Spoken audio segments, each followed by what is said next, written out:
وہ کہہ رہی ہیں کہ مجھے ایک فضول معاملے میں خود انوالو کرنے کی کوئی ضرورت نہیں ہے۔ جلال نے صاف گوئی کا مظاہرہ کیا۔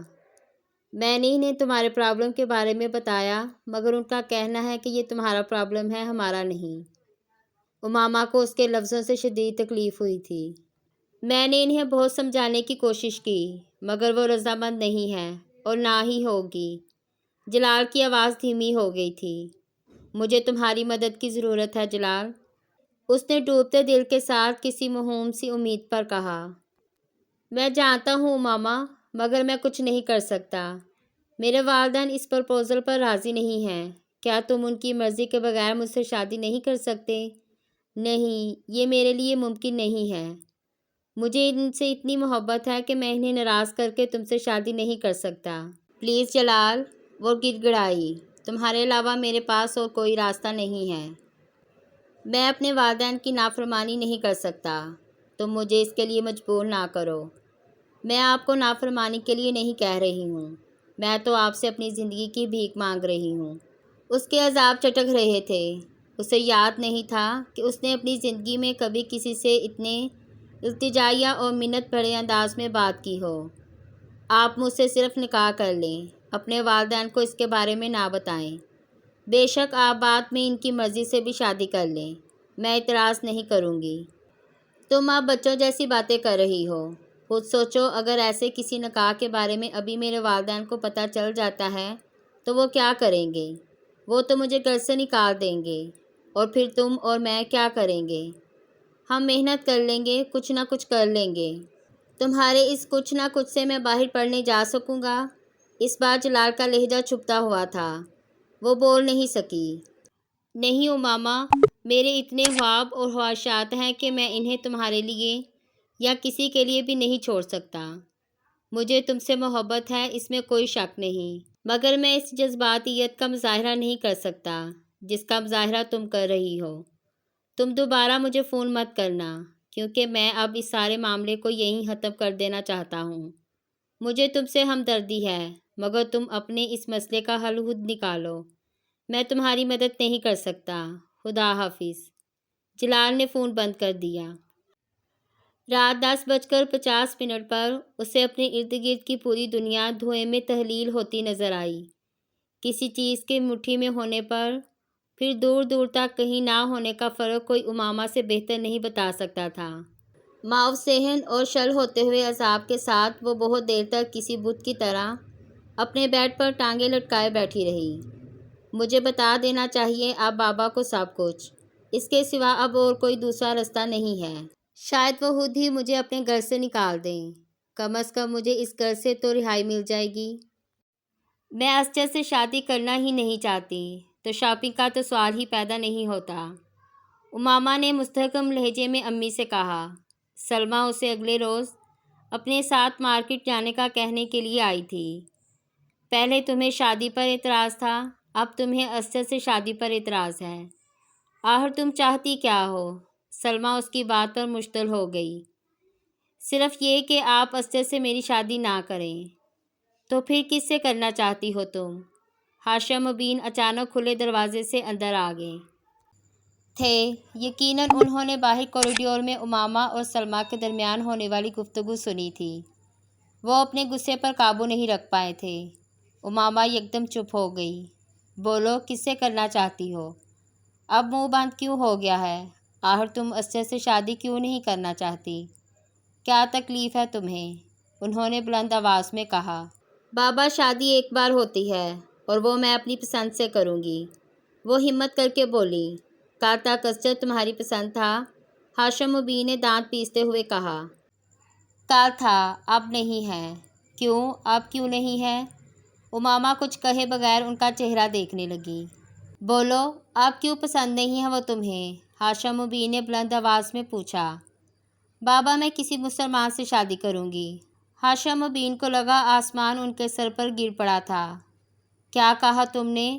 انہوں نے بے یقینی سے کہا۔ میں کسی غیر مسلم سے شادی نہیں کروں گی، کیونکہ میں اسلام قبول کر چکی ہوں۔ کمرے میں اگلے کئی منٹ تک مکمل خاموشی رہی۔ سلمیٰ کو جیسے سکتہ ہو گیا تھا، اور ہاشم مبین وہ ایک پتھر کے مجسمے کی طرح اسے دیکھ رہے تھے۔